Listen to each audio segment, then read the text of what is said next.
이스라엘이 하나님을 자신이 원하는 대로 도구로 사용하자 했던 그 교만과 패역함을 보았습니다.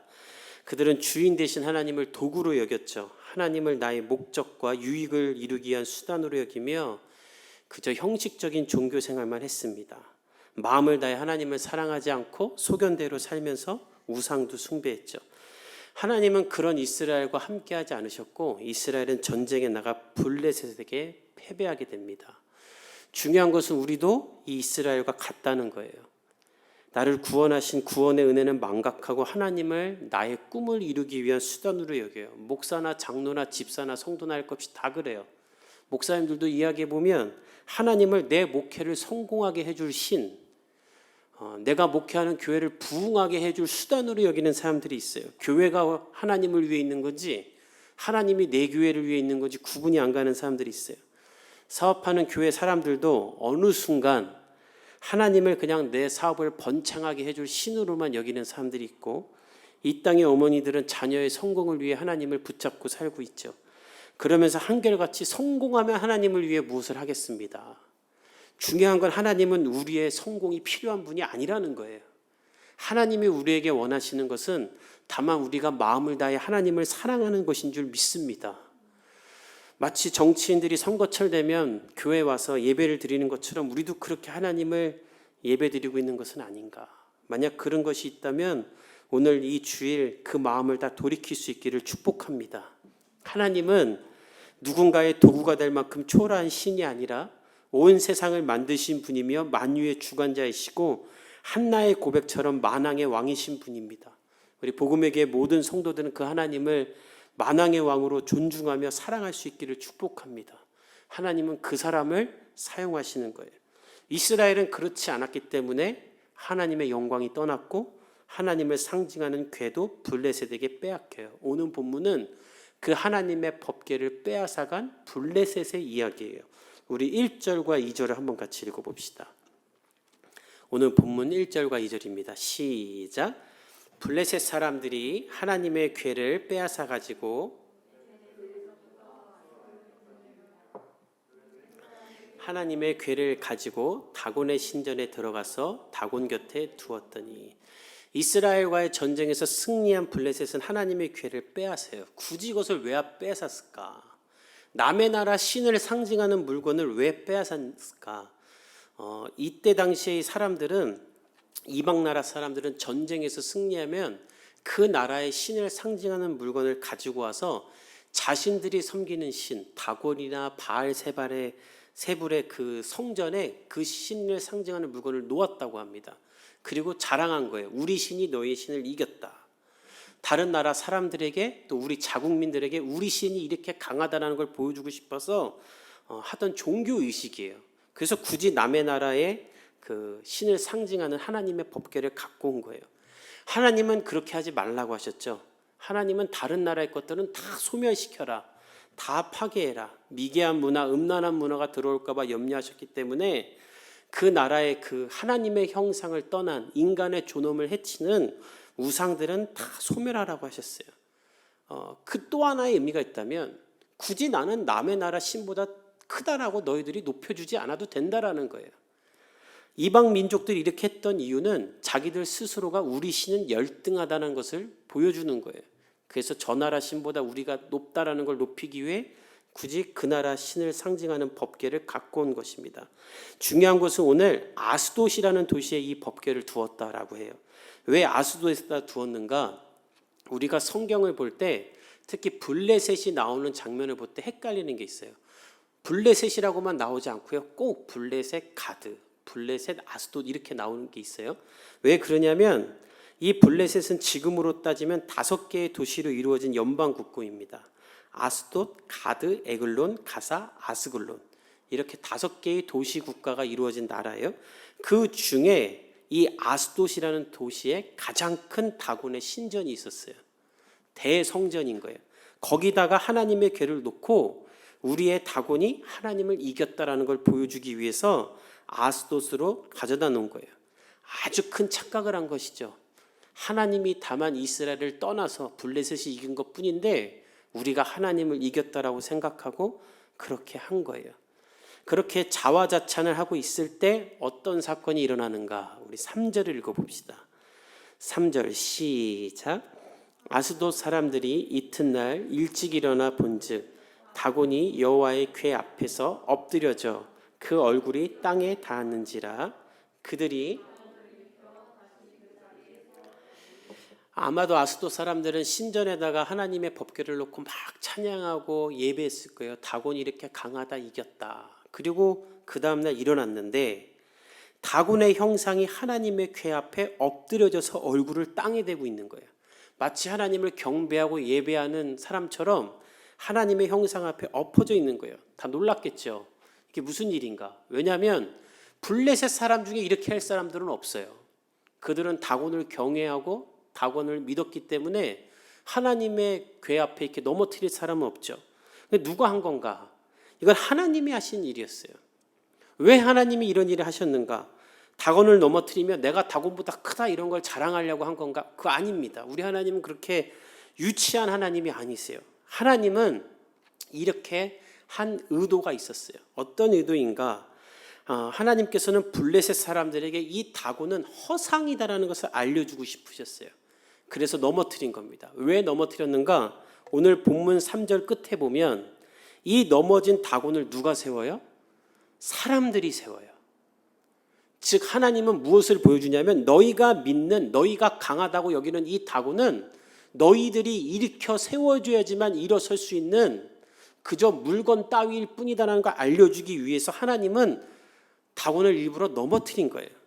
어떤 무능한 신이 인간의 도움을 받냐? 너희가 믿는 이 다곤은 돌덩이일 뿐이며 나를 억제할 수 있는 신이 아니다. 너희들의 도움을 필요로 하는 생명이 없는 돌이다. 너희가 경배해야 될 대상은 다곤이 아니라 바로 나이다라는 것을 보여주며 알려주는 것입니다. 하나님이 만군의 여호와이신 자신을 드러내는 것이죠. 그런데 블레셋이 그것을 깨닫지 못해요.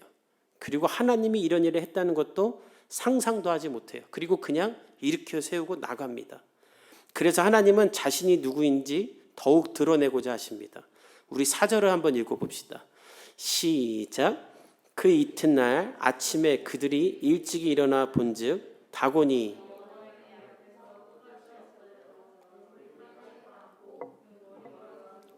끊어져 문지방에 있고 다곤의 몸뚱이만 나왔더라.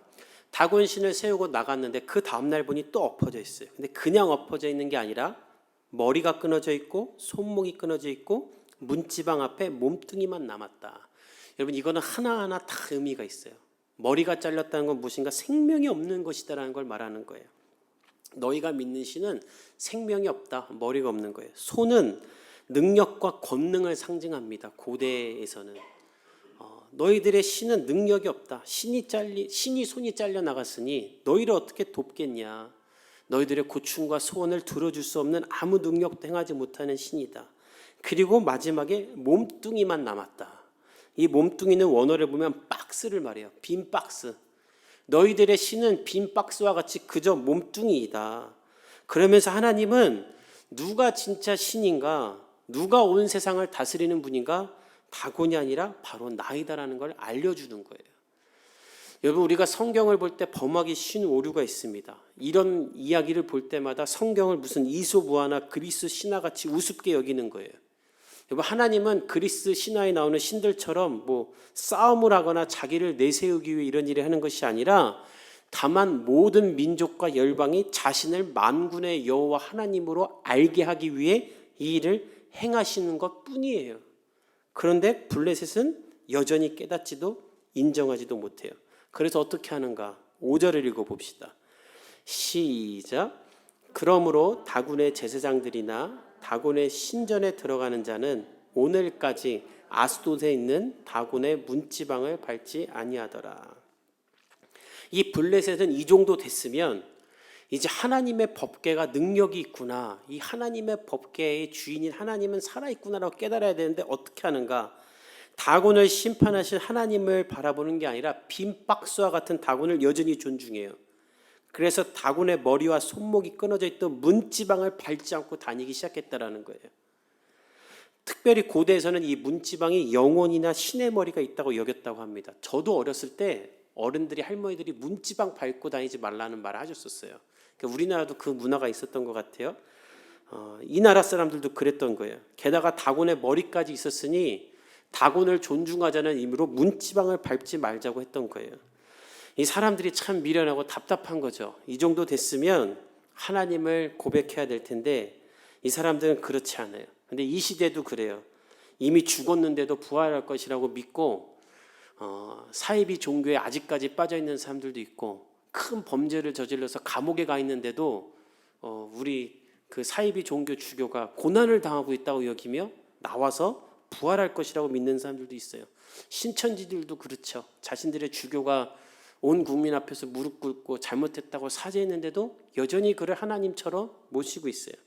거짓된 신에게 미혹당하면 그런 거예요. 진리를 보고도 살아계신 하나님을 보고도 거기서 맴돌고 있는 거예요. 그게 사단의 일이죠. 여러분 무당들이 왜 자꾸 신을 만들어내는지 아십니까? 오면 그 사람을 위한 신을 만들어내요. 너 뒤에 누가 있다. 너희 집에 누가 있다. 계속 신을 만들어내요. 왜? 그렇게 만들어내서 말로 그 사람을 올가매는 거예요. 사로잡는 거예요. 그리고 그 사람의 말 가운데 두려움이 생겨서 그 신을 떠나가지 못하도록 만드는 거예요. 그게 거짓된 자들 사단의 일입니다. 저는 여러분들이 그 사단의 일에 속아 넘어가지 않기를 축복합니다. 우린 이겨야 될 사람들이에요.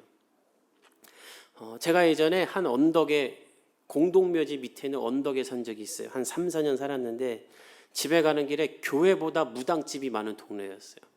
어떻게 이사를 해도 거기다 했는지 거기서 했는데 가는 길에마다 이렇게 무당집이 되게 많았어요. 절도 있고. 근데 한 번은 저희 집 앞에 어떤 차가 3, 4일을 대놓는 거예요. 제가 대는 차인데 자리인데 저희 집 문 앞인데 그래서 이거 너무하다 싶어가지고 전화를 걸었어요. 이제 정중히 빼달라고 하려고. 근데 아주 병약한 분이 아픈 목소리로 전화를 받아요. 그리고 막 말을 흘리듯이 전화를 하고 끊어요. 그래서 이게 뭔가 하고 다시 전화를 했더니 어떤 남자분이 전화를 뺐더라고요. 그랬더니 이렇게 말하는 거예요. 저 이도령입니다. 지금 산에서 신내림 받고 있으니까 귀찮게 하지 말라고 딱 끊는 거예요. 아니 신내림을 받는데 왜 우리 집 앞에다 차를 3일이나 대놓고 그러고 있다. 근데 봤더니 그 사람이 그 동네에서 꽤 유명한 무당이었고 그렇게 말하면 되는 거예요. 무서우니까. 무당이 뭐라고 하면 매이니까.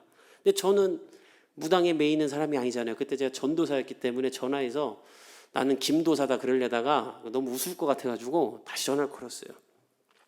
이도령이신 거 알겠는데 신내림 받으려면 본인 집 앞에다 차를 놓고 가시지 왜 제 집 앞에다가 차를 놓고 가서 신내림을 받으십니까?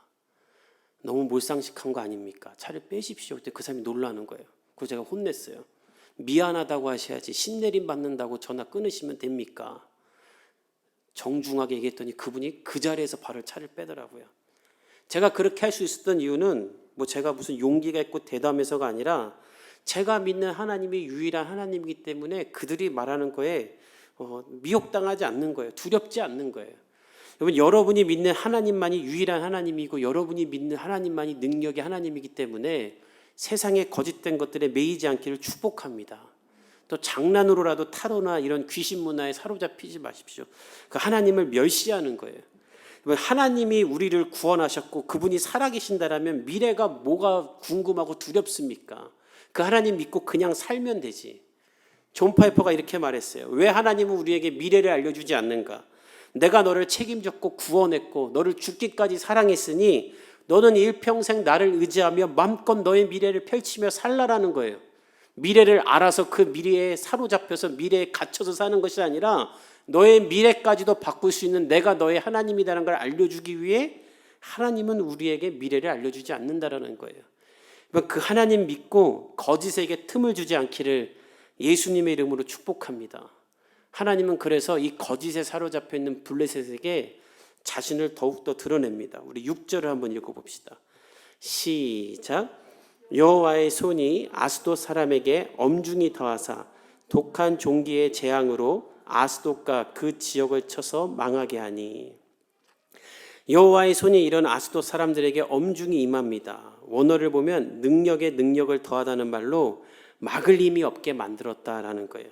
이 손이 잘려나간 다곤은 여전히 다곤을 존중하는 그들에게 하나님의 손에 능력이 있음을 알려주는 거예요. 나는 너희들에게 끌려온 전리품이 아니라 너희가 믿고 인정할 만군의 여호와이다. 이걸 하나님이 알려주는 거예요. 그것이 무엇인가? 그들에게 재앙을 내리는 거예요. 그래서 어떤 재앙인가? 종기를 내리는데 이 종기가 원어를 보면 겨드랑이와 사타구니에 있는 임파선을 붓게 만드는 거예요. 즉 손이 잘려나간 다곤처럼 똑같이 블레셋 사람들도 손과 다리가 고통스럽게 만드는 거예요. 그런데 그럼에도 불구하고 블레셋이 어떻게 하는가? 우리 7절과 9절을 한번 읽어봅시다. 7절부터 9절 시작.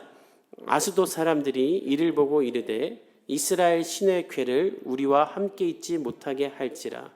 그의 손이 우리와 우리 신 다곤을 친다 하고 이에 사람을 보내어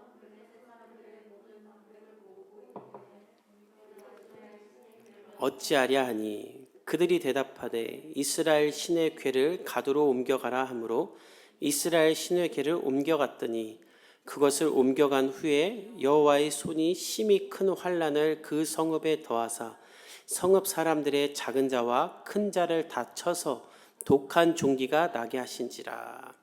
아스돗 사람들은 하나님의 진노하심을 보고 하나님을 인정합니다. 이 진노가 하나님으로부터 왔구나. 근데 안타까운 건 무엇인가?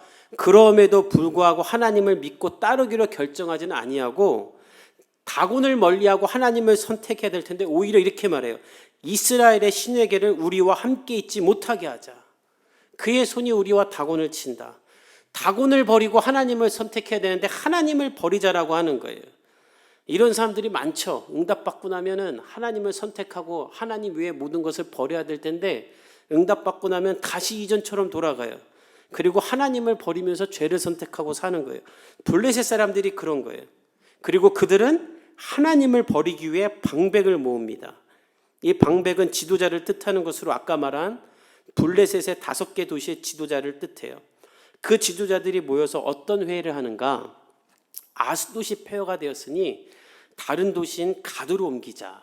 우리가 잘 아는 골리앗이 살던 동네예요. 이 가드로 왜 옮기자라고 했냐면 이 사람들은 무슨 생각했냐면 하나님을 한 지역의 신으로 여긴 거예요.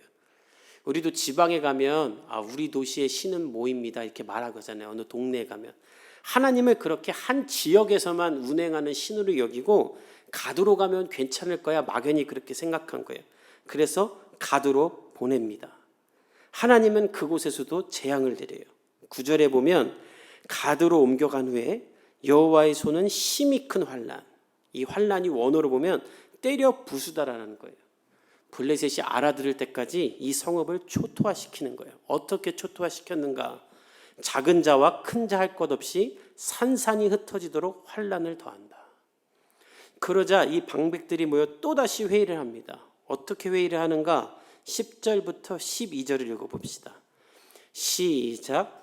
이에 그들이 하나님의 궤를 에그론으로 보내니라.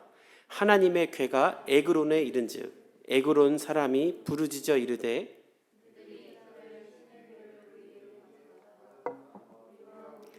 죽이려 한다 하고 이에 사람을 보내어 블레셋 모든 방백을 모으고 이르되 이스라엘 신의 궤를 보내어 그 있던 곳으로 돌아가게 하고 우리와 우리 백성이 죽임당함을 면하게 하자 하니 이는 온 성읍이 사망의 환난을 당함이라. 거기서 하나님의 손이 엄중하심으로 죽지 아니한 사람들은 독한 종기로 치심을 당해 성읍의 부르짖음이 하늘에 사무쳤더라. 가드 역시 하나님의 진노를 당하자 이제 또다시 모여서 에글론으로 보내자고 합니다. 왜 에글론인가? 이 에글론에는 바알세불의 신전이 있었어요. 바알세불은 사탄의 우두머리, 귀신들의 왕으로 통하죠. 이 신전에 하나님의 궤를 놓으면 힘을 내지 못할 것이다. 바알세불이 하나님의 손을 멈추게 할 것이다 라고 여긴 거예요. 그래서 에글론으로 이 궤를 보내요. 그러자 에글론 사람들이 난리가 납니다. 우리를 죽이려고 아스돗과 가드를 멸망시킨 그 하나님이라는 사람을 우리에게 갖다 놓느냐. 그들이 하늘에 사무칠 정도로 울고 말을 합니다. 여기로 오게 하지 말라. 근데 어쩔 수 없이 방백들은 거기다 갖다 놨어요. 그러자 또 엄청난 진노가 임해서 사람들이 죽게 돼요. 그리고 결국 이스라엘로 보내자라고 결의를 하게 되죠. 여기서 우리가 볼 것이 있어요. 이스라엘 사람들은 여전히 이 하나님의 괴를 어떻게 취급하는가? 이 괴로 말미암아 사면 초가에 빠졌음에도 여전히 자신들이 원하는 대로 이 괴를 핸들링하는 거예요. 도시마다 하나님께서 이렇게 진노를 일으키시면 우리가 감당할 수 없는 신이구나라고 믿고 어떻게 해야 될지 그 하나님 앞에 엎드려야 될 텐데 1절과 2절에 나오는 것처럼 계속 괴를 빼앗아 가지고 이게 원문을 보면 취하다는 말로 내가 컨트롤하다라는 거예요. 하나님을 도구로 여기며 계속 내 마음대로 컨트롤하는 거예요. 그래서 하나님이 이들을 계속 심판하는 거예요. 나는 너희가 컨트롤할 수 있는 신이 아니다. 너희가 내 앞에 무릎을 꿇으라라고 하나님이 계속해서 알리시는 거예요. 그럼에도 블레셋은 깨닫지를 못합니다. 오늘 이 말씀을 통해 우리가 무엇을 깨달아야 되는가? 저와 여러분도 하나님을 나의 주인이 아닌 도구로 여겼다면 그 모습들을 회개할 수 있기를 예수님의 이름으로 축복합니다. 우리가 하나님께 영광을 돌려야 되는 존재지 하나님이 나의 영광을 위해 존재하는 신이 아닙니다. 우리가 사는 목적, 돈을 버는 이유, 성공하려는 이유, 아니 또한 실패하는 이유까지 모두 다 우리가 하나님의 영광을 위해 존재하는 것이지 하나님이 나의 영광을 위해 존재하는 것이 아니에요. 사단은 이 시대에 끊임없이 하나님을 나의 영광을 위한 도구로 만들어요. 그러면서 이렇게 말해요. 너의 인생 살아라. 내가 중요하다. 내가 느끼는 대로 살아라. 너의 삶이 너가 중심이다. 틀린 것은 없다. 맘대로 살아라. 동성애든 마약이든 낙태든 너 맘대로 살아라. 네가 주인공이지 않냐. 여러분 이것은 하나님이 말하는 말씀이 아닙니다. 하나님은 나의 영광을 위해 살라고 우리에게 말하고 있어요. 여러분의 기도도 돌아보십시오. 여러분이 하나님의 도구입니까? 하나님이 나의 도구입니까? 회사에서 잘하게 하시고 돈 벌게 하시고 건강하게 하시고 결혼하게 하시고 다 하나님을 도구 취급하는 거예요. 내가 모르는 사이에 하나님의 영광을 위해 나를 헌신하는 기도는 없고 하나님이 나를 위해 헌신하라는 거예요. 여러분 기억하십시오. 우리가 하나님의 영광을 위해 존재하는 것인 줄 믿습니다. 그렇게 고백하는 사람에게는 하나님이 어떻게 일하시는가? 자신의 손을 펴사 능력으로 우리를 위해 일하시는 하나님이 되는 거예요. 우리 시편 말씀 오늘 한번 같이 읽어봅시다. 자막을 통해 읽겠습니다. 시작. 강한 손과 펴신 팔로 인도하여 내신 이에게 감사하라. 그 인자하심이 영원하미로다. 우리 한 번 더 읽어봅시다. 시작. 강한 손과 펴신 팔로 인도하여 내신 이에게 감사하라. 그 인자하심이 영원하미로다. 하나님을 신뢰하고 하나님의 영광을 위해 살고자 하는 자에게는 하나님의 강한 손은 우리를 인도하시며 우리를 돌보시는 선하고 인자하신 손으로 임할 거예요. 그러나 블레셋처럼 산다면 하나님의 강한 손은 심판으로 임할 것입니다. 전 여러분이 하나님의 영광을 위해 살기로 결단함으로 말미암아 하나님의 크신 손과 강한 팔이 여러분을 인도하시는 손이 될 수 있기를 예수님의 이름으로 축복합니다. 그때 참된 자유를 누릴 수 있어요. 아, 하나님의 손이 나를 응원하고 있구나. 하나님이 나와 함께 있구나. 그러면 참된 자유가 임하는 겁니다. 제가 지난주에 저희 아이를 데리고 뽀로로 파크에 갔어요. 이렇게 주말에 놀아주지를 못하니까 아이를 데리고 어린이집을 조퇴시키고 뽀로로 파크에 갔어요. 갔더니 들어가는 순간부터 흥분해가지고 난리가 나요. 막 뛰고 막 어디로 가서 놀아야 될지를 모르고 막 애가 그래요. 그래서 맘껏 놀게 해줬어요. 그랬더니 이 아이가 막 놀다가 중간중간에 제가 있는지만 확인을 해요. 아빠가 있나? 확인하면 또 딴 데 가서 막 놀아요. 딴 데 가서 또 놀다가 아빠가 있나를 확인해요. 왜 확인하는가? 아빠가 확인되어야 본인이 안전하다는 걸 깨닫기 때문이에요. 여러분 우리도 마찬가지예요. 우리가 언제 자유를 누릴 수 있는지 아십니까? 하나님이 나와 함께 있구나라는 걸 깨달을 때 우리는 자유를 누릴 수 있어요. 여러분이 하나님 안에 속하고 하나님께 영광을 돌리기 위하여 살 때 하나님은 끊임없이 여러분에게 내가 살아있음을 나타내실 거예요. 그리고 그것을 경험되어지면 어느 곳에 있든지 무엇을 하든지 하나님으로 말미암아 능력을 취할 수 있게 됩니다. 저 여러분이 돌아오는 한 주 그렇게 살 수 있기를 예수님의 이름으로 축복합니다. 아멘. 우리 함께 기도하겠습니다.